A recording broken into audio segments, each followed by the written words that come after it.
സാമാന്യ ബോധം പോലും നിങ്ങൾ മനുഷ്യർ കാണിക്കുന്നില്ലല്ലോ. പൊതുസ്ഥലത്ത് തുപ്പുകയോ മലമൂത്ര വിസർജനം ചെയ്യുകയോ ചെയ്യരുത്. സാനിറ്ററി കക്കൂസുകൾ ഉപയോഗിക്കുക. ആരോഗ്യകരമായ ജീവിതം നയിക്കുക. എന്റെ കേരളം മാലിന്യമുക്തം.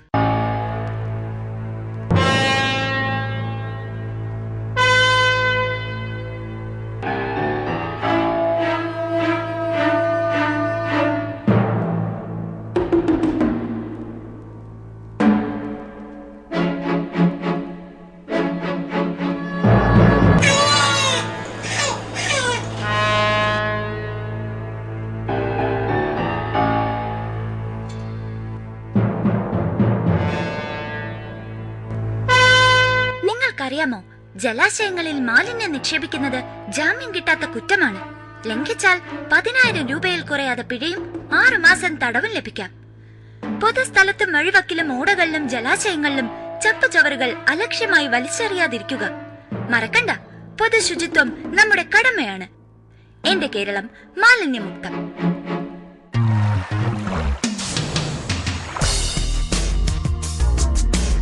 ഗ്രീൻ കേരള എക്സ്പ്രസ് ഒരു യാത്രയായിരുന്നു. കേരളീയ ഗ്രാമങ്ങളിലൂടെയും നഗരങ്ങളിലൂടെയുമുള്ള ഒരു യാത്ര. ക്യാമറ, അവതാരകർ, സംവിധായകർ, ഗവേഷകർ തുടങ്ങിയവർ അടങ്ങിയ 5 ഗ്രൂപ്പുകൾ തിരഞ്ഞെടുത്ത ഗ്രാമപഞ്ചായത്തുകളിലൂടെ യാത്ര ചെയ്തു.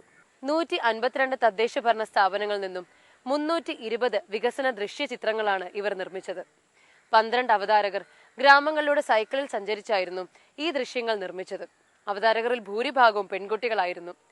നാം ഇതുവരെ കണ്ട് പരിചയിച്ചിട്ടില്ലാത്തൊരു കേരളത്തെയാണ് ഈ ദൃശ്യങ്ങളിലൂടെ അവർ നമുക്ക് കാട്ടിത്തന്നത്.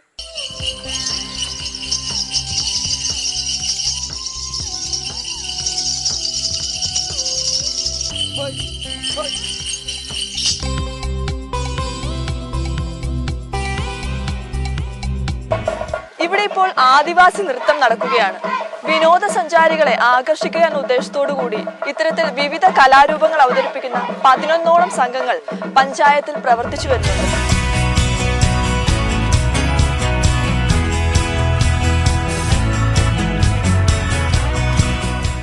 കാർഷിക പദ്ധതികൾ ഓരോന്നും ഭക്ഷ്യസുരക്ഷയുമായി നേരിട്ട് ബന്ധപ്പെട്ടിരിക്കുന്നു. നമ്മളിപ്പോൾ കാണാൻ പോകുന്നത് കുന്നത്തുകാലിന്റെ പ്രത്യേകതയായ നീലപ്പട അഥവാ ആരോഗ്യശുചിത്വ വോളണ്ടിയേഴ്സിനെയാണ്. എത്ര സോളാർ പാനൽ ആയിട്ട് ഇവിടെ ഉള്ളത്? 24 തന്നിരുന്നു. സോളാർ പാനൽ എല്ലാവർക്കും കൊടുത്തു.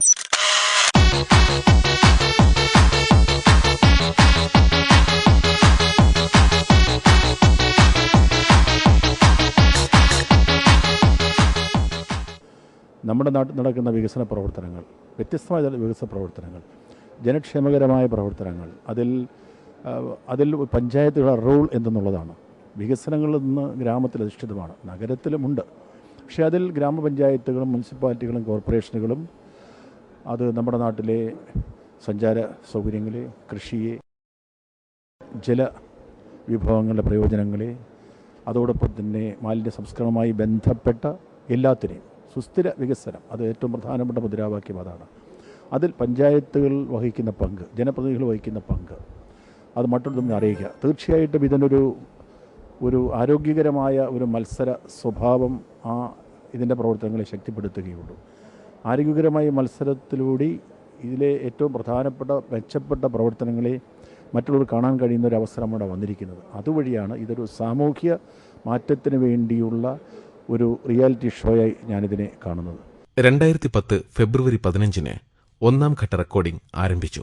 ബഹുമാനപ്പെട്ട തദ്ദേശ സ്വയംഭരണ വകുപ്പ് മന്ത്രി ശ്രീ പാലൊളി മുഹമ്മദ് കുട്ടിയുടെ സാന്നിധ്യത്തിൽ മുഖ്യമന്ത്രി ശ്രീ VS അച്യുതാനന്ദൻ ഗ്രീൻ കേരള എക്സ്പ്രസിന്റെ ഔപചാരിക ഉദ്ഘാടനം നിർവഹിച്ചു. മുൻ മന്ത്രിമാർ, വിവിധ സ്ഥാപനങ്ങളിലെ അധ്യക്ഷന്മാർ, ജനപ്രതിനിധികൾ, വിശിഷ്ട വ്യക്തികൾ, ജൂറി അംഗങ്ങൾ, മാധ്യമപ്രവർത്തകർ തുടങ്ങിയവർ സന്നിഹിതരായി. എനിക്ക് വളരെ അഭിമാനം തോന്നി, സന്തോഷം തോന്നി. ഇപ്പോൾ ഈ ടെലിവിഷൻ തുറക്കുമ്പോൾ മിക്കവാറും ഭ്രാന്ത് പിടിപ്പിക്കുന്ന കാര്യങ്ങളാണല്ലോ കാണാറുള്ളത്. ഭ്രമിപ്പിക്കുന്ന, അന്ധമായ ഒരുപാട് സുഖഭോഗങ്ങളുടേതായ ആ ഒരു ലോകം അതങ്ങോട്ട് മാറ്റിയിട്ട് നമ്മുടെ നാട്ടിൽ ഇതൊക്കെ നടക്കുന്നുണ്ട് എന്ന് ഒന്ന് വിരൽ ചൂണ്ടിക്കാണിക്കുന്ന സത്യങ്ങളിലേക്ക്, റിയാലിറ്റി ഷോ എന്നുള്ള വാക്ക് തന്നെ കപടമാണ്. പക്ഷേ ഈ റിയാലിറ്റി ഷോ ശരിയായിട്ടുള്ള സത്യമായിട്ടുള്ള റിയാലിറ്റി ഷോയാണ്. ഇതാണ് സത്യം. ഇത്രയൊക്കെ നടക്കുന്നുണ്ട് നമ്മുടെ ഈ ഒരുപാട് വൈഷമ്യങ്ങളുടെ നടുവിൽ കഴിയുന്ന ഈ നാട്ടിലും. കുറേ പേർ എന്തൊക്കെയോ ചെയ്യാൻ വേണ്ടി കഠിനമായി ശ്രമിക്കുന്നു, കുറേ പേർ വിജയിക്കുന്നുണ്ട്, കുറേ പേർ ശ്രമിച്ചുകൊണ്ടേയിരിക്കുന്നു എന്ന് ചൂണ്ടിക്കാണിക്കുന്ന, നാടിനെ ഇങ്ങനെ നമ്മുടെ മുമ്പിൽ തുറന്നിട്ട് കാണിക്കുന്ന, ഉള്ളിൽ പ്രത്യേകിച്ച് ഒരു ആശയുടെ വിത്ത് പാകുന്ന ഈ വിധത്തിലുള്ള സത്യത്തിൻ്റെ പ്രദർശനങ്ങൾ വളരെ വളരെ അഭിനന്ദനാർഹമാണ്. കൃഷി, ഭക്ഷ്യസുരക്ഷ, ശുചിത്വം, മാലിന്യ നിർമ്മാർജ്ജനം, ജലവിഭവ സംരക്ഷണം, സാമൂഹ്യ സുരക്ഷ, കുടുംബശ്രീ, ദേശീയ ഗ്രാമീണ തൊഴിലുറപ്പ് പദ്ധതി, ആരോഗ്യ പ്രവർത്തനങ്ങൾ, വിദ്യാഭ്യാസം, ഊർജ്ജ സംരക്ഷണം, ഭവന നിർമ്മാണം, സ്ത്രീ ശാക്തീകരണം, ഗ്രാമസഭയിലെ പങ്കാളിത്തം തുടങ്ങിയ മേഖലകളിൽ ഗ്രാമപഞ്ചായത്തുകൾ കൈവരിച്ച നേട്ടങ്ങൾ അവതരിപ്പിക്കപ്പെട്ടു. വികസന നേട്ടങ്ങൾ മാത്രമല്ല, ആസൂത്രണ പ്രക്രിയയിൽ നേരിടുന്ന പ്രശ്നങ്ങളും ചർച്ച ചെയ്തു. ഞാൻ മുമ്പ് ടെലിവിഷൻ ഒരുപാട് കാണാനായിരുന്നു when I was a child, but since I've grown up, I've really stopped watching it. One of the main reasons is that ഇപ്പോൾ ക്വാളിറ്റി ഉള്ള പ്രോഗ്രാമും അല്ലെങ്കിൽ ഒരു താല്പര്യമുള്ള പ്രോഗ്രാംസ് വരുന്നില്ല. Something like this really is very interesting. Reality ഷോൻ്റെ concept ഇത്തിരി hype ചെയ്തിട്ട് I feel the whole justice of a reality show program is been spoiled. പക്ഷേ ഇങ്ങനെ പോലെ ഒരു സാധനം ഉണ്ടാക്കുന്നത് is a very interesting idea. അത് മാത്രമല്ലാതെ Kerala has a very strong grass root level governance. 2010 March 1-ാം തീയതിയാണ് ഗ്രീൻ കേരള എക്സ്പ്രസ് സംപ്രേഷണം ആരംഭിച്ചത്. ദൂരദർശനിൽ തിങ്കൾ മുതൽ വെള്ളി വരെ രാത്രി 8:30-നും 11 മണിക്കും വൈകിട്ട് 5:05-നും ഗ്രീൻ കേരള എക്സ്പ്രസ് സംപ്രേഷണം ചെയ്തു. മലയാളികളുടെ സ്വീകരണ മുറിയിൽ കേരളീയ ഗ്രാമങ്ങൾ വിരുന്നുകാരായി. ഇതൊരു വലിയൊരു ലേണിംഗ് എക്സസൈസ് ആണ്.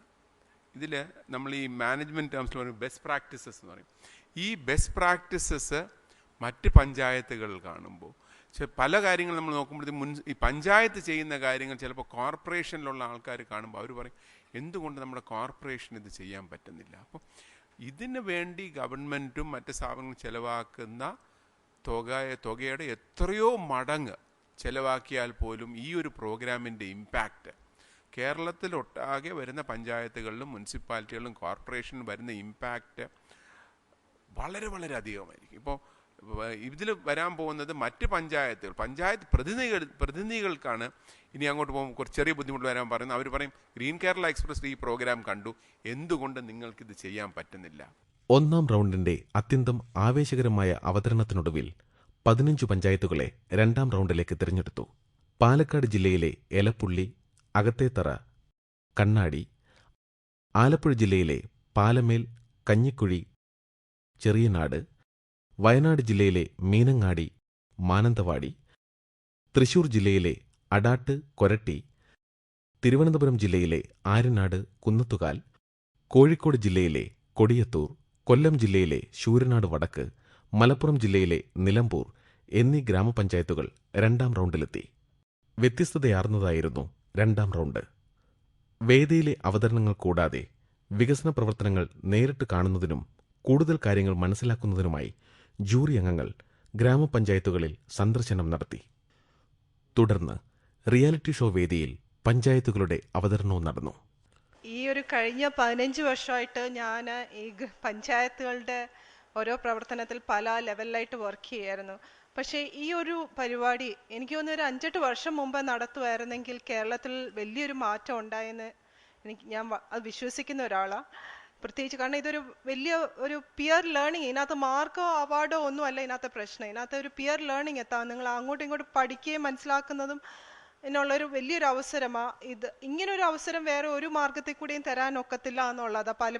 ഇത് ഈ ഒരു ആവശ്യം പലരും പറഞ്ഞിട്ടുണ്ട്. ഞങ്ങൾക്ക് മറ്റ് പഞ്ചായത്ത് എന്നെല്ലാം പറഞ്ഞ് പല പരിപാടികൾ നമ്മൾ ഇതിൻ്റെ ഇടയ്ക്കെല്ലാം നടന്നിട്ടുണ്ട്. പക്ഷെ അതിനേക്കാളും കൂടുതൽ കവറേജ് കിട്ടുന്ന മാത്രമല്ല ഇതിലൊന്നും പെടാത്ത കുറേ ആൾക്കാരുടെ കണ്ണ് തുറന്നു എന്നുള്ളതാ. ഇങ്ങനെ ഈ കേരളത്തിൽ നടക്കുന്നുണ്ടെന്നുള്ളത് എല്ലാ ലെവലിലുള്ളതും താഴെത്തട്ട് ലെവലിലുള്ള മുകളിൽ വരെ ഉള്ള പല ആൾക്കാരുടെയും കമൻസ് കേട്ടു, ഇങ്ങനെ ഉണ്ടോ, ഇതൊക്കെയാണോ പഞ്ചായത്തുകൾ ചെയ്യുന്നുണ്ടോ, ഇത്രയും ചെയ്യുന്നുണ്ടോ, ഇങ്ങനെ ഓരോ കമൻസാണ് കിട്ടുന്നത്. അതുകൊണ്ട് തന്നെ എനിക്ക് തോന്നി ഇനി കേരളത്തിലെ പഞ്ചായത്തുകൾക്കും മുനിസിപ്പാലിറ്റിക്കും എല്ലാം തന്നെ ഒരു താഴെ ലെവലിൽ ഒരു പ്രത്യേകിച്ച് ഒരു പരിഗണന ഇനി കൂടുതൽ കിട്ടുന്നതായിരിക്കും. കൂടുതൽ ആവശ്യങ്ങളുമായിട്ട് ആൾക്കാർ അതിന് വരുന്നതായിരിക്കും. കേരളത്തിലെ തദ്ദേശ ഭരണ സ്ഥാപനങ്ങൾ തന്നെയാണ് ഗ്രീൻ കേരള എക്സ്പ്രസിലെ താരങ്ങൾ. ഗ്രാമപഞ്ചായത്തുകൾ അവതരിപ്പിച്ച സുസ്ഥിര വികസന മാതൃകകളുടെ വൈവിധ്യവും കൗതുകവും തന്നെയാണ് ഗ്രീൻ കേരള എക്സ്പ്രസിനെ വിജയത്തിലേക്ക് നയിച്ചത്.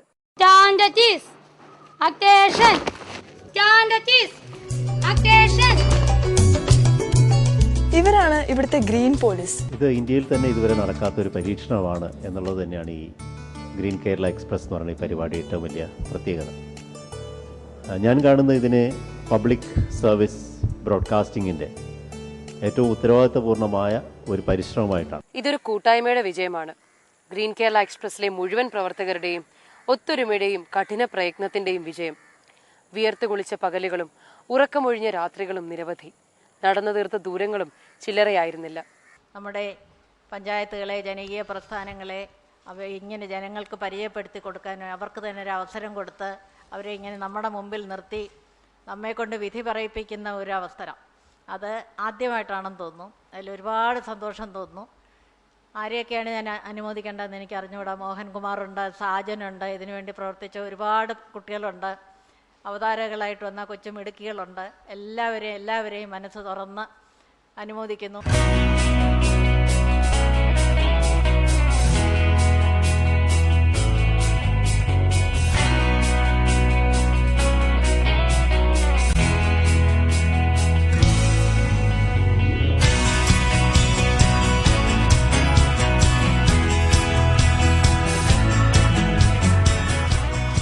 ഒരു മഹായാനത്തിന്റെ കിതപ്പിനും വിയർപ്പിനും ഒടുവിൽ ഗ്രീൻ കേരള എക്സ്പ്രസ് 2010 സമാപിക്കാൻ ഇനി മണിക്കൂറുകൾ മാത്രം ബാക്കി.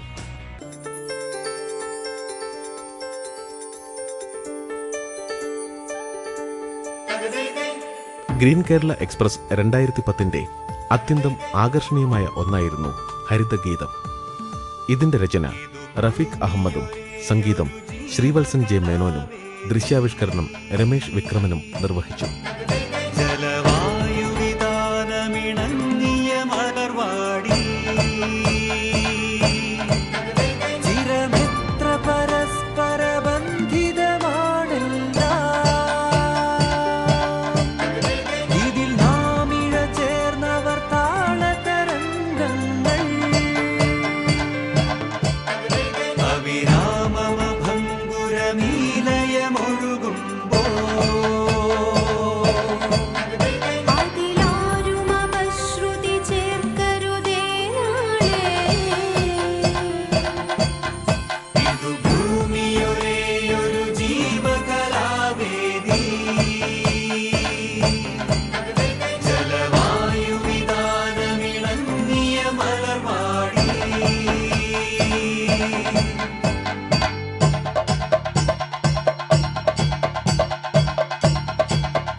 മലമേടും കിളിജാലമാകെ ഉണർന്നൊരു കാവും വേരും കുളിർക്കാറ്റും വേറെങ്ങുണ്ടോ?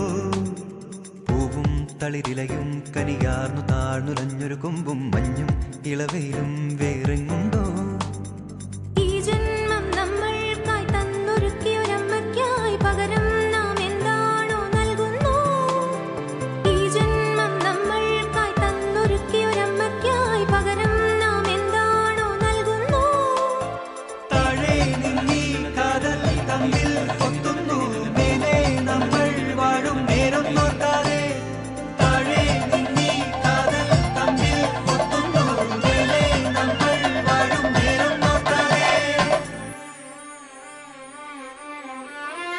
ഇതു ഭൂമിയൊരേയൊരു ജീവകലാവേദി,